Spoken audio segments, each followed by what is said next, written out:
The biggest battle we will ever have to face is the battle between you and you. It's the battle of taking your mind to that limit and then breaking through. On the Mindful Experiment podcast, we will share concepts, universal laws, and interviewing individuals who have done just that, who have gone through the dark times and through those moments allowed their light to shine bright. I'm your host, Dr. Vic Manzo, and I want to thank you for listening to the podcast and taking this journey with me as we discover different avenues to break through those limits, expand your reality, and evolve into the person you desire to be. So sit back, relax, and enjoy the show. Hey everyone, welcome. This is Dr. Vic, and you are listening to the Mindful Experiment. So excited to have you on as we do our weekly interview. And this week's guest is Betty Jean Bell. She has such a great energy to her. You're going to pick that up right off in the beginning of the episode. And basically, Betty Jean Bell is the founder of BEINGNESS.com. She's helped successful women around the world to lose weight, improve their health, and love their bodies now, regardless of shape, all while running their businesses, families, and lives. She believes that when you love the body you have, it becomes the body you want, which I am a firm believer in that. With her radically transformative program, You Are a Babe, and with a badass army of ambitious, inspiring women in 20 countries, Betty Jean Bell helps entrepreneurial women transform their confidence, body, image, and health with meaningful science, psychology, spirituality, and uncommon action that works. In this interview, we dive into a whole bunch of stuff, but one of the big things that stood out for me was self-love and the importance behind self-love. I love Betty Jean Bell's definition of what self-love is, what it means, and how it influences her life. We talk about eating. We talk about diets, not really diets, but we dive into some of the things, and we break down into how important it is to come from a self-loving approach to weight loss that'll be totally different than anything else that's out there. And she just wealth of information. Love how she gets a little geeky with me on the neuro side. And we had a really great time chatting. So without further ado, this is Betty Jean Bell. So Betty, welcome to the show. Thank you so much for having me. I'm so excited to be on. I love how, being a badass, just the title of that, I was kind of like, yes, she is the perfect person on my show. So I'm excited to have you on and to dive deep into the next hour that we have with each other. I am so excited too. Thank you for having me. I love the show. I was binging on it myself on Sunday. So I love what you're up to. Great show. Thanks for having me. Thank you so much. So I want to know, I always love starting out with this first question, and that is just how to being a badass and everything that you're doing. What's the storyline behind that? Well, so there's two little, one's a micro story, and then how the work began is a much longer story that started when I was very young. But how it became Being Badass, I bought the domain in 2009. And I had no idea what to do with it. It was just really rad, and I had it. And I originally started this business at my name, just BettyJeanBell.com. But somewhere I was feeling that push. I was like, you know what?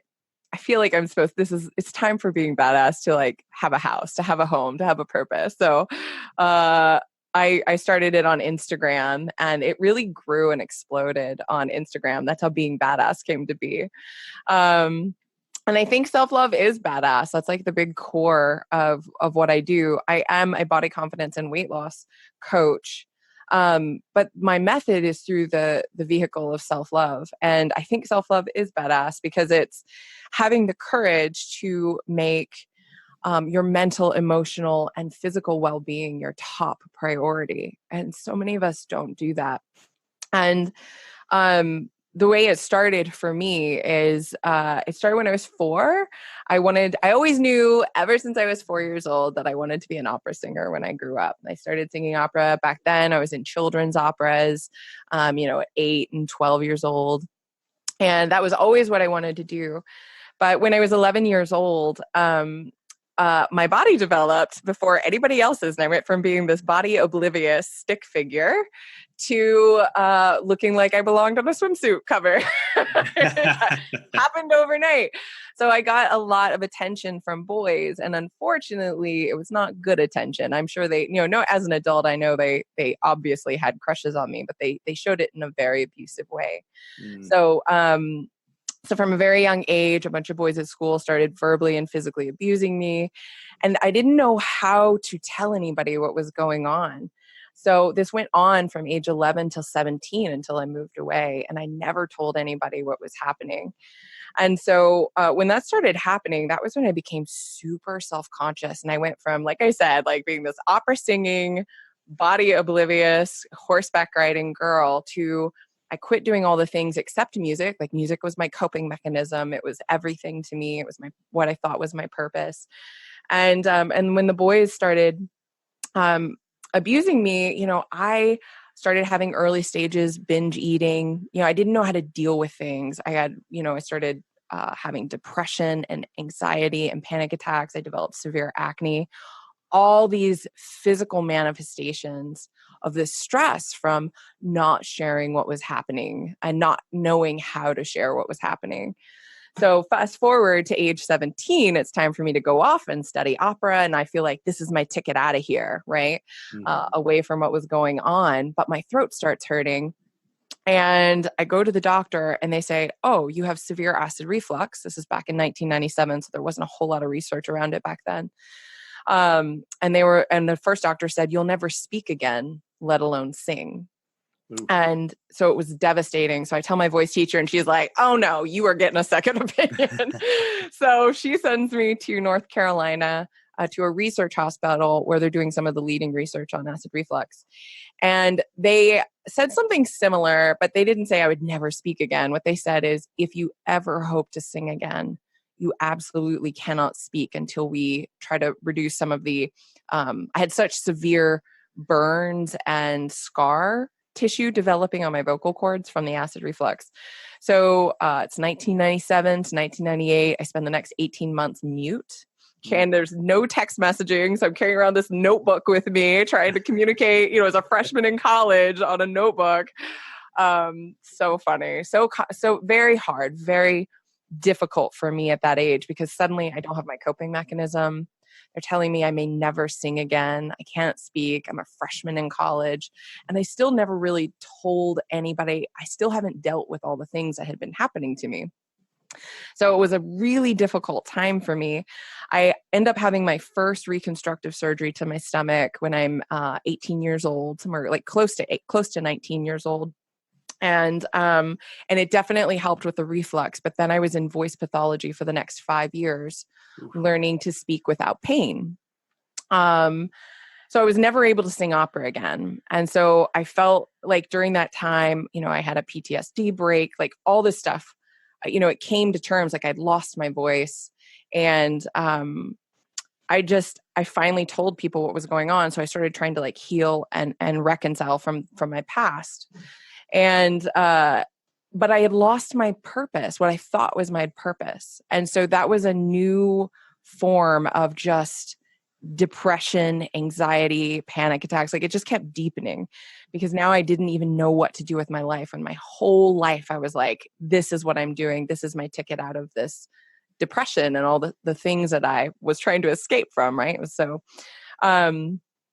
so then I get into entrepreneurship and, I keep looking for, well, what's the thing that's going to make me feel purposeful? That's going to make me feel loved. Because all this time, it started out with these boys,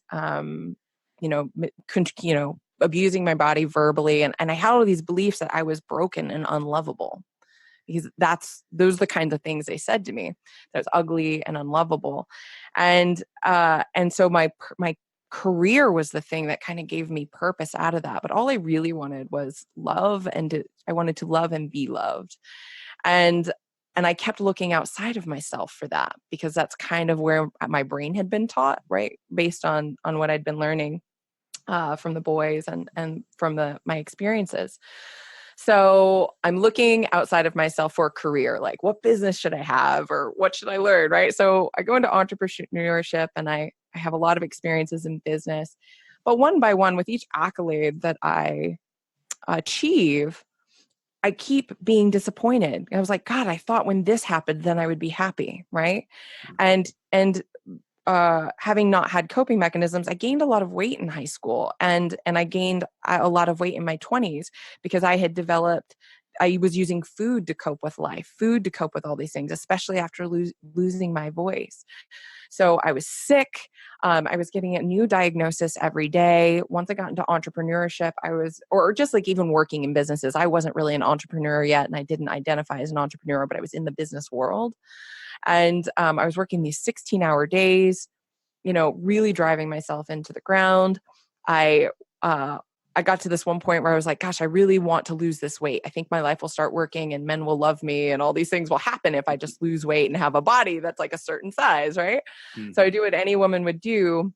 And I join a gym and they teach me how to work out 2 hours a day really hard. And they tell me to eat 1,200 calories a day and like no carbs. And so like I'm low fat, low carb, like super under eating, way overtraining, not getting enough sleep, working 16-hour days. I mean, driving my physicality into the ground, but I didn't know better. I thought I was doing everything right. I was pursuing the career. I was doing what my coaches said. And I did lose weight, but I also wrecked my metabolism. It was like I had a new diagnosis every year. And it finally came to a head where there was this one point where I actually lost part of the vision in my left eye. And I couldn't see. And so for 2 weeks, I didn't even go to the doctor because I was too busy. It was ridiculous, right? So I get to this eye doctor and she's checking it out and she freaks. She's like, oh my God, you need to go to the emergency room. I'm like, why? She's like, either you're having a heart attack or you've got MS. And I'm like, well, I know it's not a heart attack because I've had this for like 2 weeks.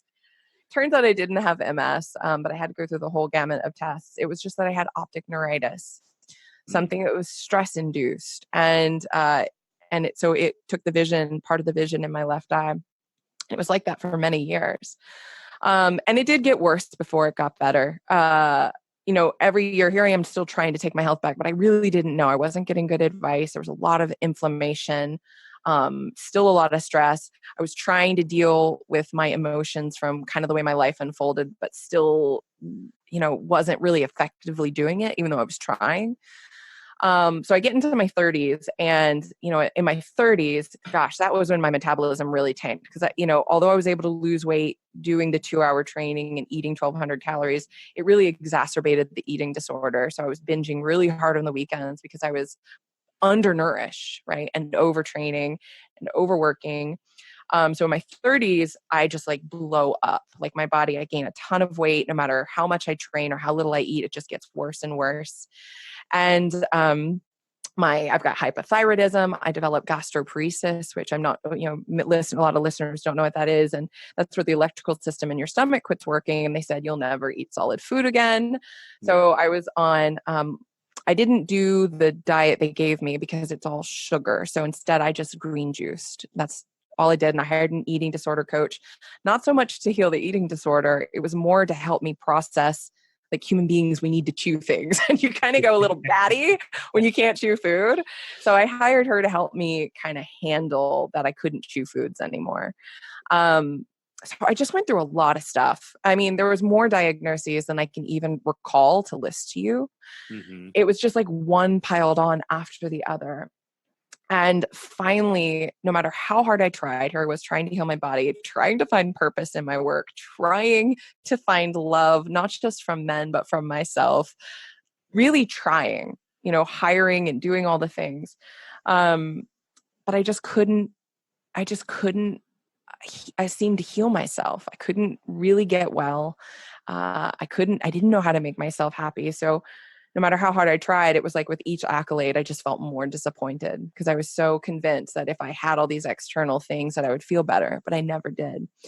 So on my 33rd birthday, I nearly ended my own life. And it was a very well-timed birthday song call from my dad. He called to sing me happy birthday. And I just answered the phone sobbing. And he's like, oh my God, what's going on? So it helped me make a different decision from a well-timed call from my dad. But I call that day my breakdown to break through, because I realized, oh my God, if that's what I am willing to do, because I've been trying so hard to do the right thing and to have the job and the career and the purpose and the body and the love, why don't I just try doing what lights me up and just figuring that out? Like, what is it that actually makes me happy now? Love it. And that was when everything started to change for me. And I kind of disconnected all my friends. Everybody was wonderful. There was nothing really wrong with my life on the outside. But I had spent so much time looking outside that I'd never really figured out what I needed on the inside. And so that's what the next several years was all about. It was about learning how to find what felt good for my body, how to listen to my body and let it lead the way, and how to find what lit me up. What did I love? What did I want? And I couldn't get a clear picture of that until I disconnected from everyone else and spent a lot of time. In fact, it was several years I just spent alone or volunteering at churches and by the way, I had been an atheist all this time, because my mom growing up had always said, and she didn't mean it this way. This is little kid brain interpreting it this way. But she would say, don't ever take your voice for granted or God will take it away. But what she meant was use it or lose it, right? That's what she meant. But I took it a very different way. So when I lost my voice, I was so mad. And so I was totally atheist. I was like, what kind of God would do that? So when I'd had my breakdown to break through, I became really open to just exploring spirituality and intuition and not so much religion. But I did go. I went to every kind of church. I went to shaman circles and then Presbyterian church. I didn't care. I was just diving in and trying it on because I needed to find what lit me up. And that's when everything changed. I learned that self-love is the answer to pretty much everything. When you really genuinely learn what it is to make your mental, emotional, and physical well-being your top priority, the rest of your life just kind of starts to work. So the weight dropped off. I'm totally 100% well. I still have reflux, but I manage it entirely with diet and lifestyle. I no longer have gastroparesis, which was a quote unquote incurable illness. And my doctors still argue over who was wrong, right? And they're both like, "Nuh-uh, you for sure had it." And I was like, "No, you didn't," right? It's so funny. But I was just really convinced I could turn it all around. So, all the inflammation is gone. The weight fell off. Just everything in my life starts working. I've been engaged now for 3 years to the absolute man of my dreams. I found this work, that lights me up and totally gives me purpose. But the best part about it is even if it ended tomorrow, I wouldn't lose a wink of sleep because I finally know that I don't need an external thing to have purpose or love or to be loved. And it really changed everything. So that's the whole big story of how it happened. I love it. And there's so many awesome parts in this. I mean, there's so much we can dive into and pick away and see how the chain of events led to certain levels and so forth. And I love how your story is very similar to mine in a sense of where I kept looking outside. If once I get this title, once I get this reward, once I become the best at this, then I'm successful. And I know, but for me, I know I was more empty as I saw more. Yeah. Right? Exactly. That's exactly what happened to me. It was crazy how the more everything that you in my mind, everything I constructed I was more programmed this way. And most of us are to look in that way. It's kind of interesting that when you get there, you're like, wait a minute, this is not me. This is not what I'm, there's gotta be more to it than this. Yeah. That is exactly it. Oh my God. And I feel like so many people, I think that's the big thing is as little kids, we're like, I can do anything, right? And we get so excited, but we're really following what lights us up as kids. Yes. And then somewhere along the way, people are like, oh, that's good when you're 5. But now that you're 25, right, you have to check these boxes if you're going to be happy in life. You're never going to be happy unless X, Y, and Z happens. And it's just not true. It's really not true. I'm more like a 5-year-old now than I've ever been. And I'm really happy. And I think that's the whole title of being a badass, in my opinion, because you got to be that kid, because that's where it's all at. Yeah, totally. My fiance is actually 12 years younger than me. And it took a lot of convincing for him. I'd never dated a younger guy before. But what I love about him is he may be 12 years younger than me, but he is so much more mature than I am. Like, hands down. I love that. That is so awesome. That is so awesome. And you got to be a kid. That's what keeps you young. That's what I always say. Totally. I joke with my girls or my babes in my program that I'm on the hotter with age plan because that's definitely like what it's been. Like I felt like the ugly duckling, just because of everything I went through when I was younger. And now every year it's like my high school friends come back. They're like, dang girl, what are you doing? Like reversing time. I feel like it is that. It's that bringing that, letting yourself really feel like a kid and live in a way that lights you up. It just makes you instantly youthful. I totally agree.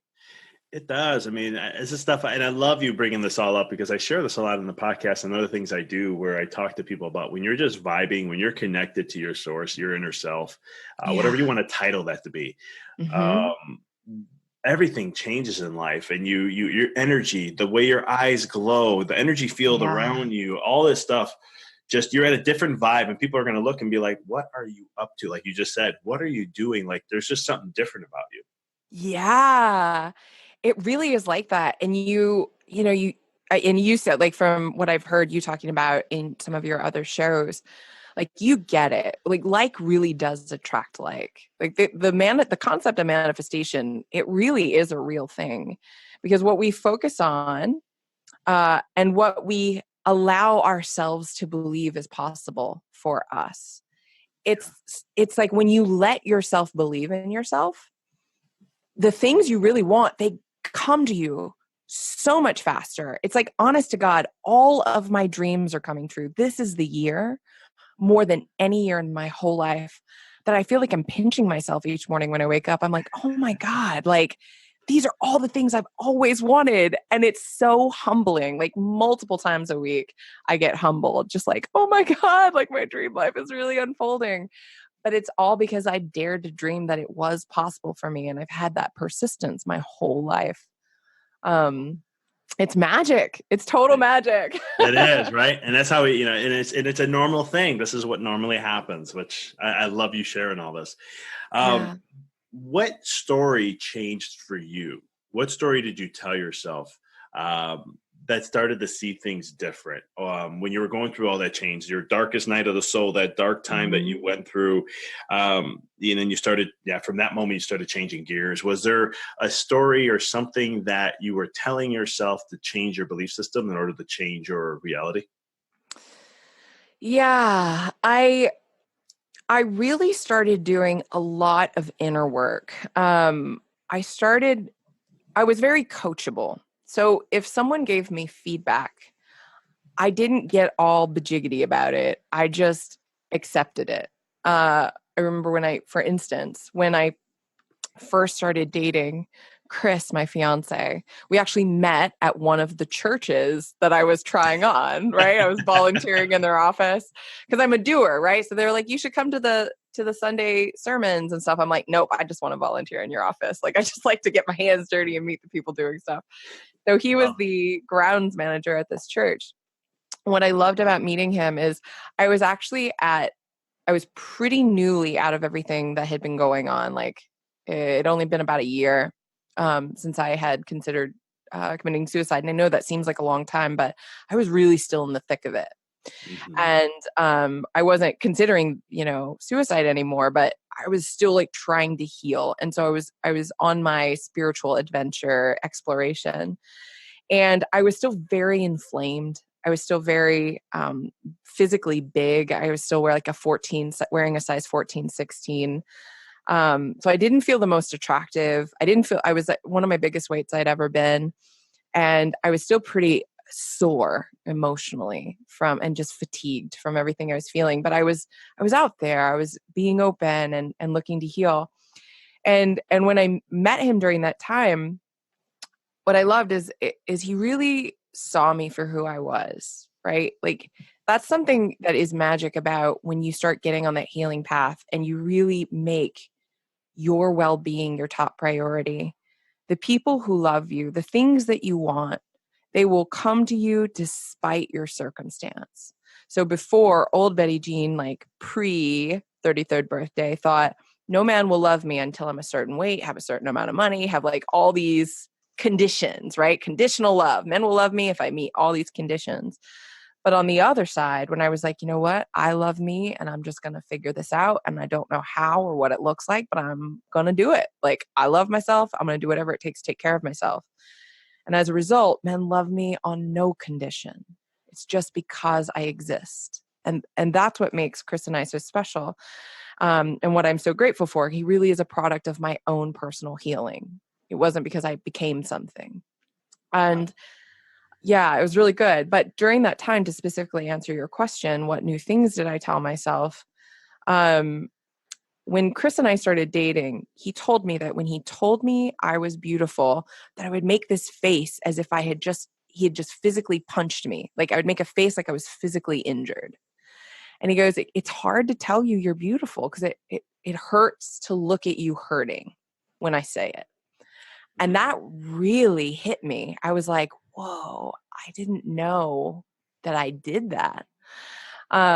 So I started doing mirror work, which I always thought was stupid in the past. People would tell me to like say things to myself in the mirror. I'm like, that's so dumb. Like I would try it and didn't like it. But I started just experimenting. And now I have a whole body of work that I share with the gals in my program. But you know, it all came out of just like really genuinely wanting to be able to look in my own eyes and see myself with love. So there's a whole lot of different things that I did to start really turning that conversation around. But one of them was a really simple thing.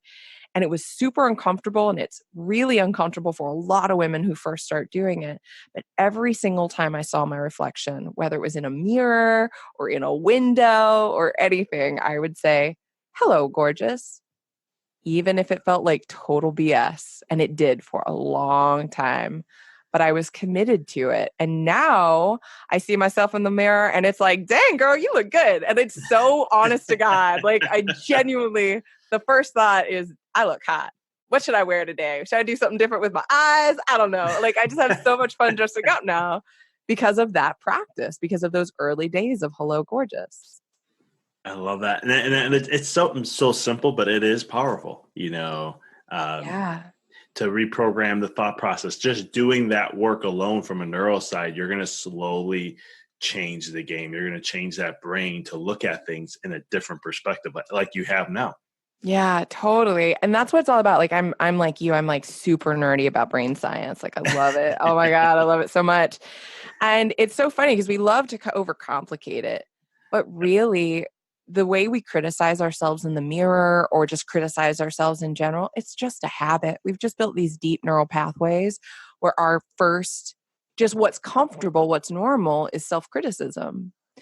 But just like you said, all you got to is we retrain our brains like we retrain a puppy. It's just through repetition and reward, repetition and reward. And you just say it. You just have to, and it's going to feel uncomfortable at first. Anything new feels awkward and uncomfortable, and like this isn't right. But you just keep repeating it, and eventually it does become real.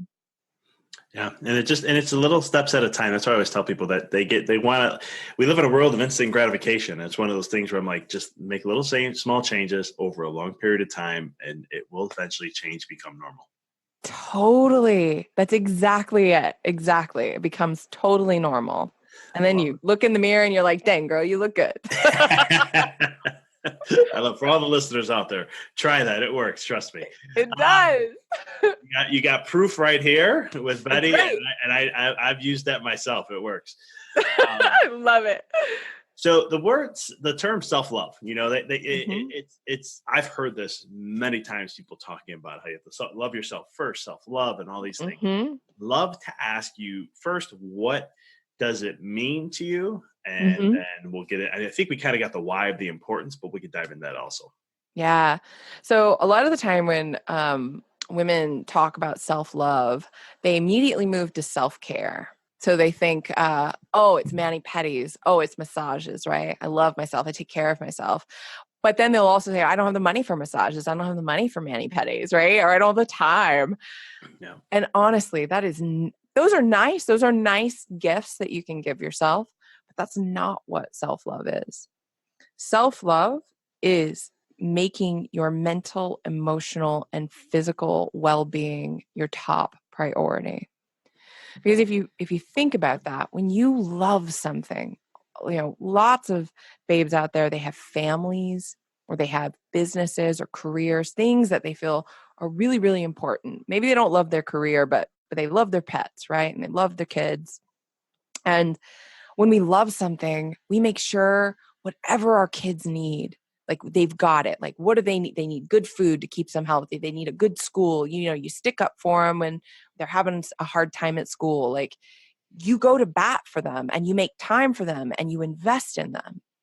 But then it comes to themselves, and it's like many women secretly tell me when I get to chat to them, they whisper to me, God, when I look in the mirror, the first thing I think is, you're disgusting. And it's so heartbreaking, but it's so common that that's what women think of themselves.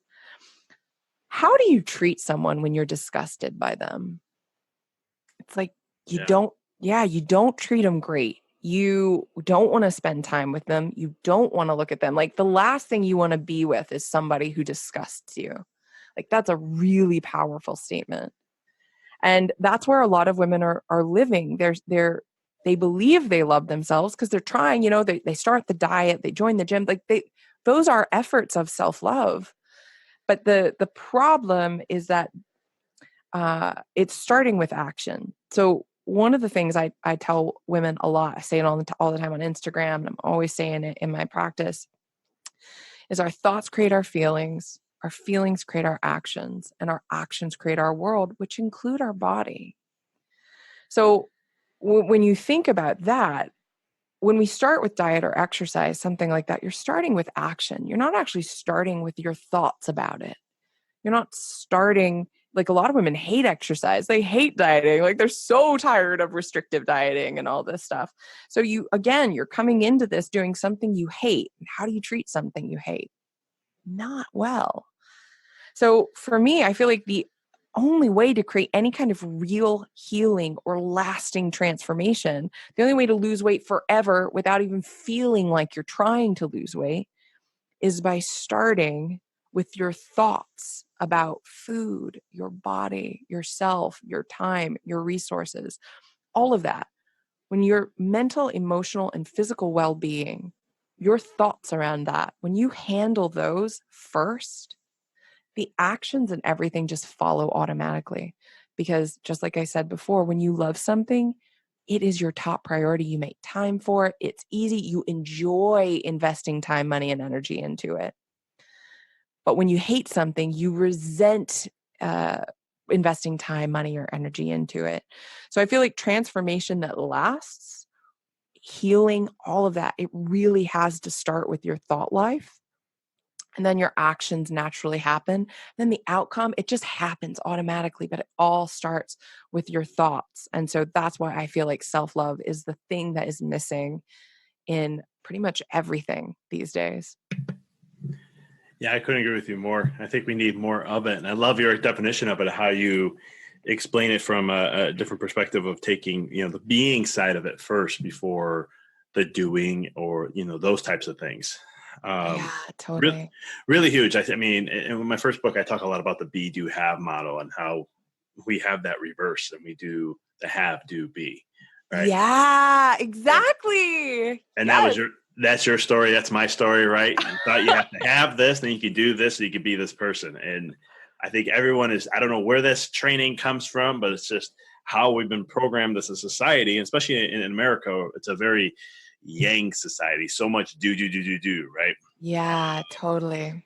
But for someone who's listening, they're like, okay, I love what you're saying. I love the thought thing. I love the whole thing on that. I get it. Thoughts first, inner world, all with you. How do you start to change the thought processes, especially since, most of the time we've been programmed and conditioned to think and see in a certain way? Yeah.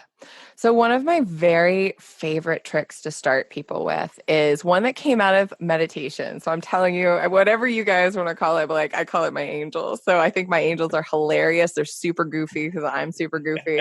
So I get a lot of like really goofy things coming out of my meditations and I love it. I'm always so grateful. So this was through me, not of me. But would you participate in a knock knock joke with me? Go for it. Let's do it. So knock knock. Who's there? Interrupting cow. Interrupting cow who? Moo!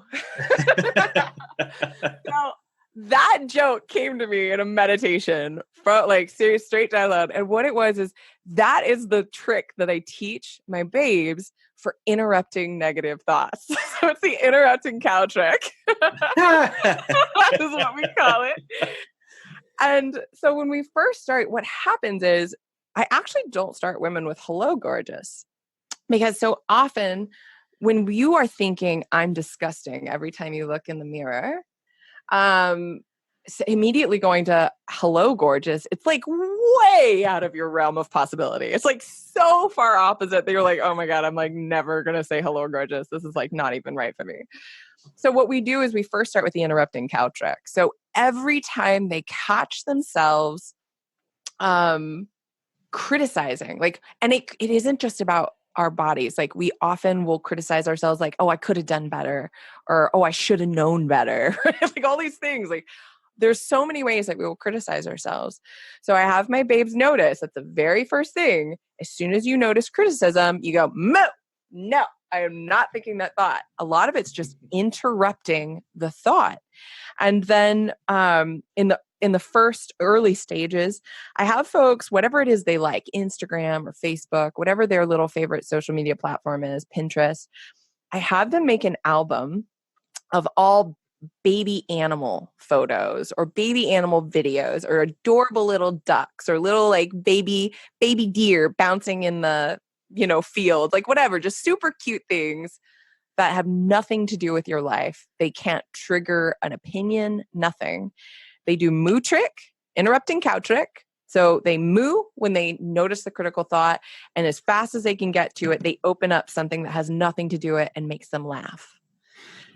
And what we're really doing here is I feel like the gateway to being open to seeing yourself with love, to, for example, the hello gorgeous trick.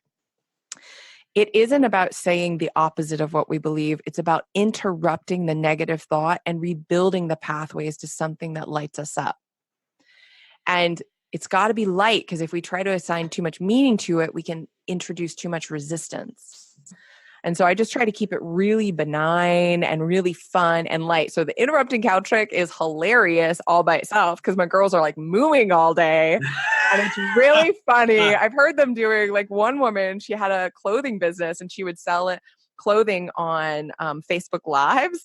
And on one of her Facebook Lives, in the middle of it, she goes, moo. Because she had some negative thought or something she was saying. And she just burst out laughing because nobody knew why she mooed. So what I love about it is that first you use the training wheels of the baby animal pictures, but eventually the moo trick becomes enough to lighten you up and to get you to like, oh my God, I'm doing that self-critical thing again. That's not even true. And next thing you know, you're laughing so much and you're so lighthearted about it that your brain starts to learn, oh, I thought that thought. No, not participating. Hello, gorgeous. You see what I mean? It just starts to move into the, no, I'm not going to criticize myself. It's really bringing the energy of, I refuse to participate with my negative thoughts. The negative thoughts are never going to go away, but we can, with training, stop them instantaneously and just refuse to participate. It's just like if someone mean came up and said something mean to you, you'd be like, no. You are not going to say that to me. And you would just walk away. It's basically training yourself to do the same thing with your thoughts. So that's kind of our process in the program. I love it. I'm all for it. It's I do something similar, and it's just, but how do you creating that pattern interrupt? Yeah.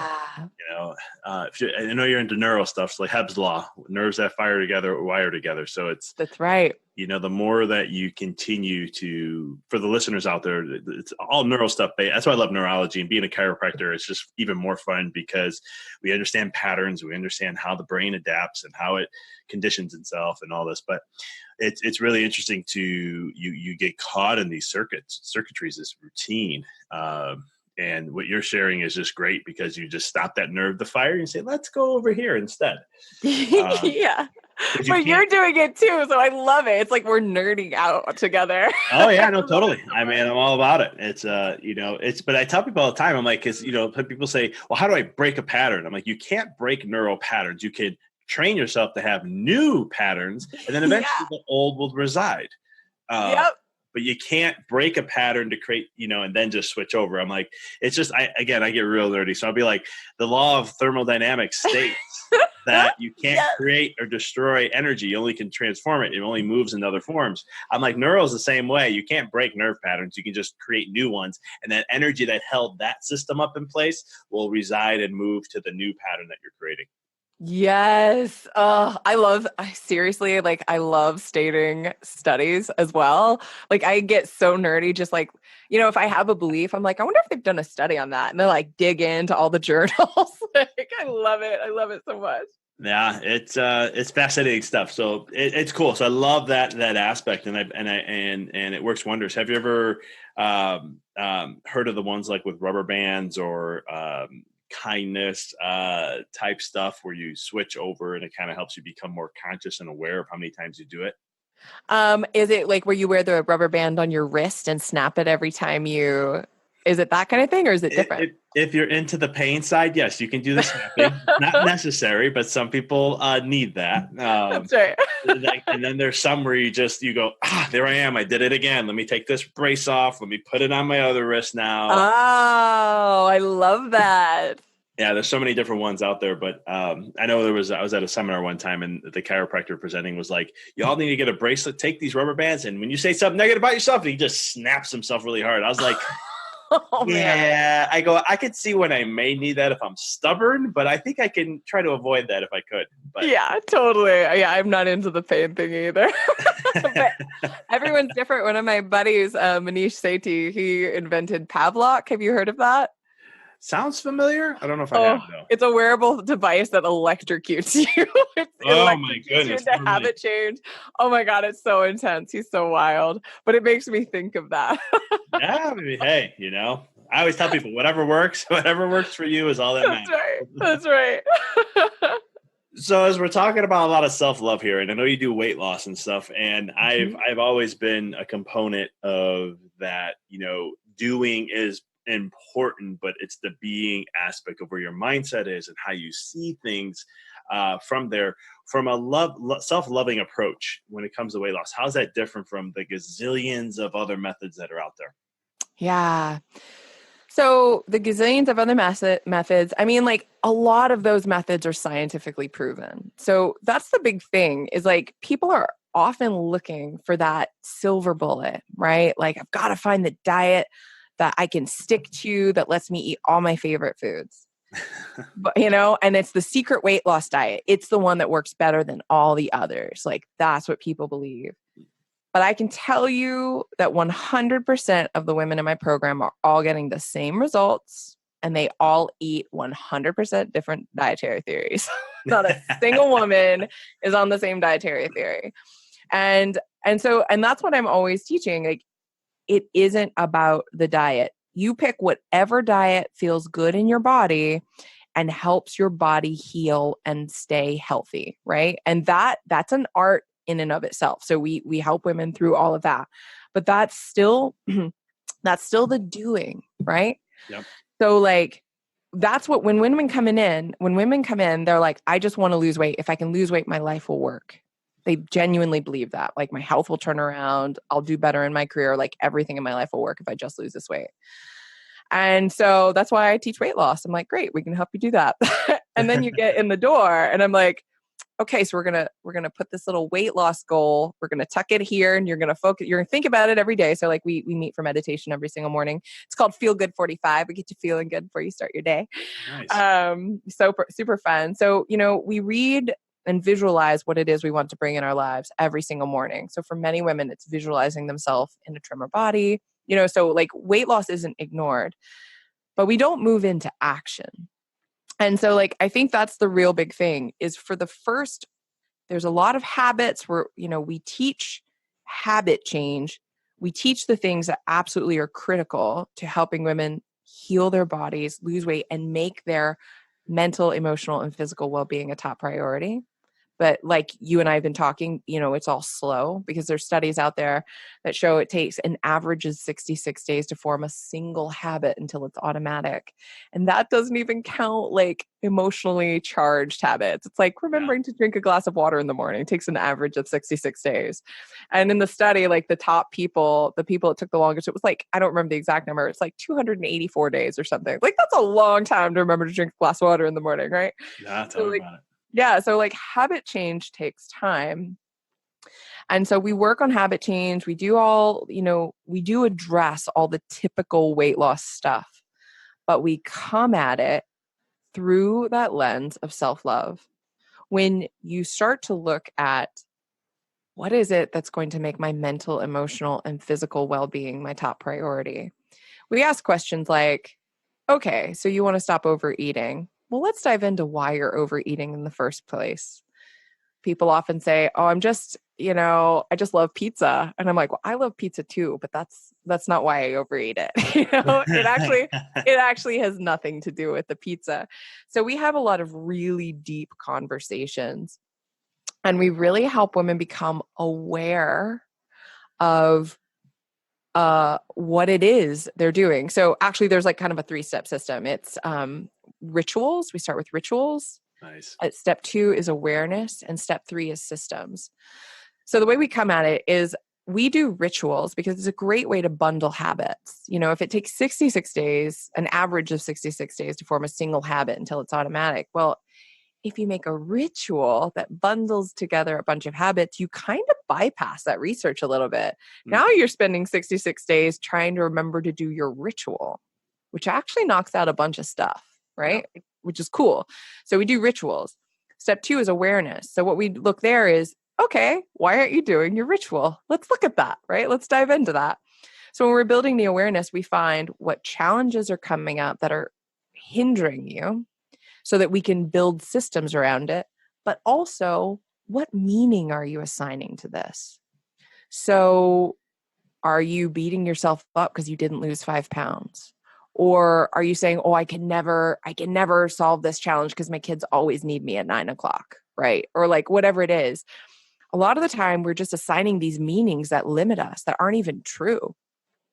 So we spend a lot of time looking at what's getting in the way of what it is you desire. What meaning are you assigning it? And how can we build a system that bypasses that challenge so that these habits and these things you need that serve you and make your mental, emotional, and physical well-being your top priority, how can we systematize it so it doesn't require you or willpower or anything? And so that's kind of our process. And what happens as a result of that is like healthy eating ends up becoming an automatic thing. Like food just gets handled and you don't have to think about it, and you're not making food decisions every day, and you're not assigning a bunch of meaning to it. You notice that if you're wanting to overeat, now you're not just giving into a binge, but you're actually going, oh, I've been here before. I know that when I work really long days and I don't get enough sleep the night before, I am going to biologically feel compelled to eat pizza and wine. I'm not a screw up. It's just my biology. You start letting yourself off the hook. You start understanding what's happening from an emotional and a biological level, so that you can start building systems that honor you and serve you so you can live your best life without having to try so hard all the time. So that's kind of that's why we believe that self-love is the game changer. It's like you don't stop thinking about, like, you need to eat healthy foods, but it needs to be right for you. It doesn't have to be some certain special weight loss diet. You don't have to do like CrossFit every day. Like that's not, you don't have to do that. Like your body is unique. You might not be healthy enough for exercise right now. A lot of my women aren't. And the vast majority of my women, like they hit their weight loss goals and they aren't even healthy enough to exercise for like 18 months. Right. So, it's really about learning to make your mental, emotional, and physical well-being your top priority by asking the right questions, building awareness, building rituals, building systems, and just learning to let yourself off the hook. I love that.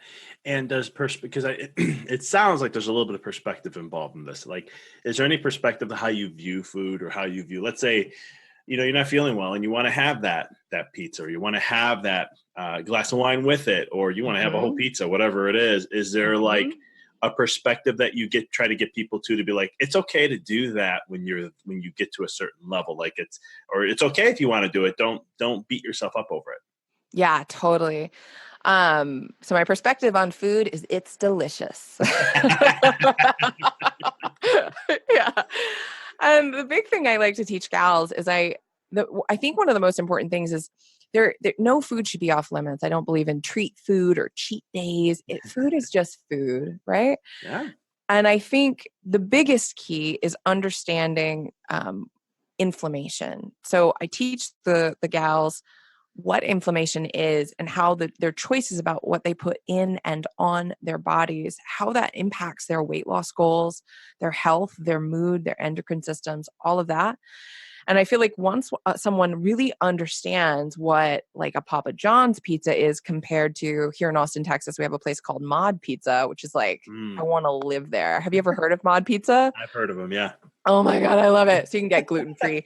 You can get these like homemade gluten-free giant pizza crusts, and you put whatever toppings you want, and they're all organic. And so my fiance and I eat there like once or twice a week. It's our favorite restaurant. And we split a pizza every time we go. So I actually have pizza every week. So I'm a big fan of pizza. But I also healed my gut, and I've applied inflammation theory to pretty much everything I eat. So I don't eat proteins that have hormones or antibiotics in it. Very rarely. And it's usually if I'm at a restaurant, it just doesn't happen very often. But if I eat at home, and most of the time I choose restaurants that they serve clean ingredients. And I feel like once the ingredients are clean, the real key is the thing I have gals ask themselves about foods when they're kind of mentally rating it is, number one, does this serve my goals? And number two, does it serve my body? And we actually have our own app. We have a You Are a Babe app, which is really awesome and really helpful. And we have a thumbs up, a neutral, and a thumbs down. But I tell them all the time, just because it's thumbs down doesn't mean you shouldn't eat it. And it doesn't mean you're bad. And it doesn't mean the food is bad. It's just a way to kind of rate so we can see what percentage of the time are we making these exceptions that don't serve our body. And so a thumbs down is it doesn't serve my goals and it doesn't serve my body. And then the middle road is it serves one. Either it serves my goal, but it might not serve my body. So Diet Coke would be an example of that, right? It's not great for my body, but like it's really not going to impact my weight loss goal that much, depending on how healthy my endocrine system is. And then green thumbs up is it both serves my goals and my body. And I think everybody should have some thumbs down food. Like I had 2 glasses of wine. I was like, I had like each glass of wine as a thumbs down. I was like 2 delicious thumbs down, right? So good. So I feel like it's just about finding that balance, nothing should be off limits. As soon as we start limiting and restricting, that's when we start binging. Yeah. And it doesn't serve us. A healthy diet, our body is made to handle toxins. It can totally do it. It's just how chronically are we exposing it? I would rather be able to pick the wine rather than putting lotion on my body that is taxing my liver, damaging my body, and making that wine that I'm consuming a lot harder on my body. So it's stuff like that. No, I love it. And I love the whole thing. Again, just bringing some science to the table. In one of my programs, I share the concept of perspective and how powerful it is. And they did a study where they looked at chocolate. They did coffee and chocolate, but we'll do chocolate because women most likely like chocolate for the most part. I love chocolate too, though, by the way. I love chocolate too. And I enjoy it every day, have my little piece every day. Yay! You got to. It's very healthy. But here's the thing. It is. The cool thing about the study is because just like with coffee, there's so many negatives and positives. People argue that, well, here's the benefits of chocolate, but then here's the negatives. Right. So they did a study and they said, okay, these individuals are going to have chocolate. Well, all we want you to do is focus on the positives. What's this going to give to your body? What's going to give to your life? How it's going to help your body stay younger, free radicals, the magnesium, all that stuff. Mm-hmm. Right. The other group, they focused on the negatives. All the negatives with the dairy, the sugar, blah, blah, blah, all the stuff that's in chocolate. Mm-hmm. And what do you think happened at the end? I forgot how much time frame there was, but what do you think at the end, the people who had chocolate that saw the benefits only of it, do you think they did not get those benefits or they did? Oh, I think they got those benefits, and I bet they lost weight and everything in their life started working properly. Everything was good. Yeah, they got all the good stuff. Where the other people had the health issues, their cholesterol. I forgot how they rated it. I got to go review the study again. But it's been years. But it's one of the things they had the negative effects of chocolate and how it impacted their health and so much more. Yes, our mind is such a powerful force. It really, really is. That's one of the big things too. When I'm first interviewing gals to see if they're the right fit for the program, I can only work with women who are willing to have that unwavering faith that they can heal or that they can succeed. Because if you come into something going, I'm just going to try this and nothing ever works for me and it's not going to work, then it's not going to work. Nothing. And so I'm not going to work with anybody who is hell bent on believing that it's not going to work for them, because it won't. Nothing will.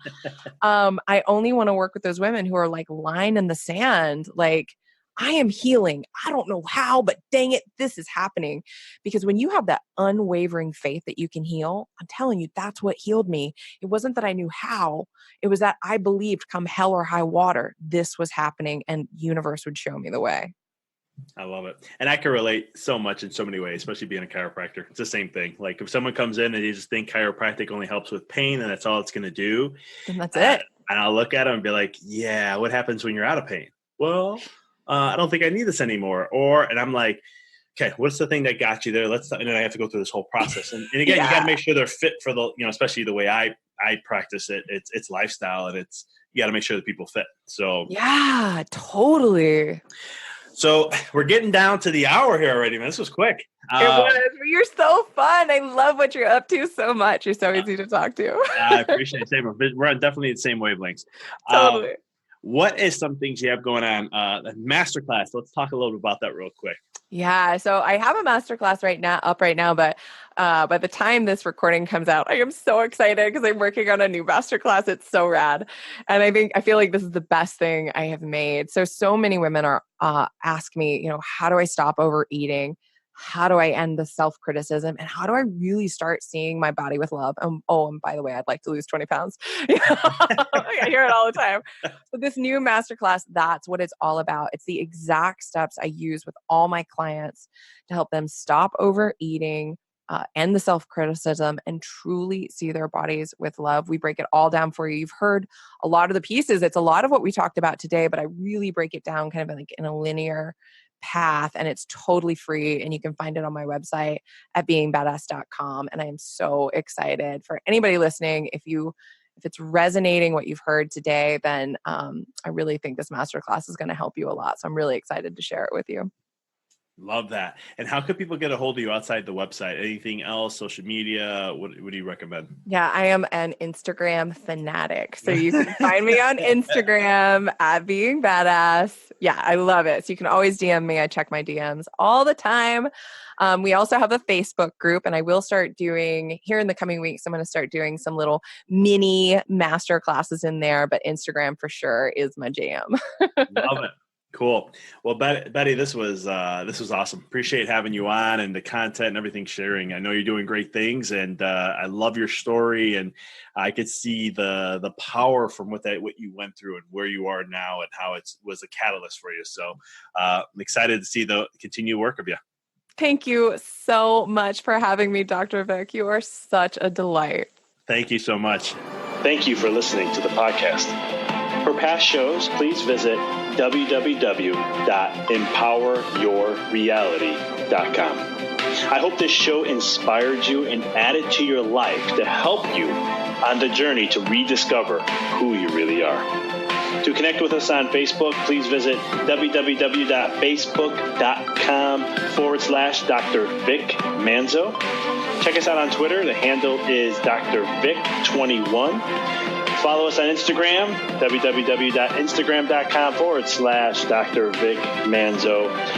If you were inspired by the podcast, pay it forward by sharing it with someone who you know can benefit from it. Thank you again for listening to the Mindful Experiment podcast, sharing paths to help you rediscover your infinite potential.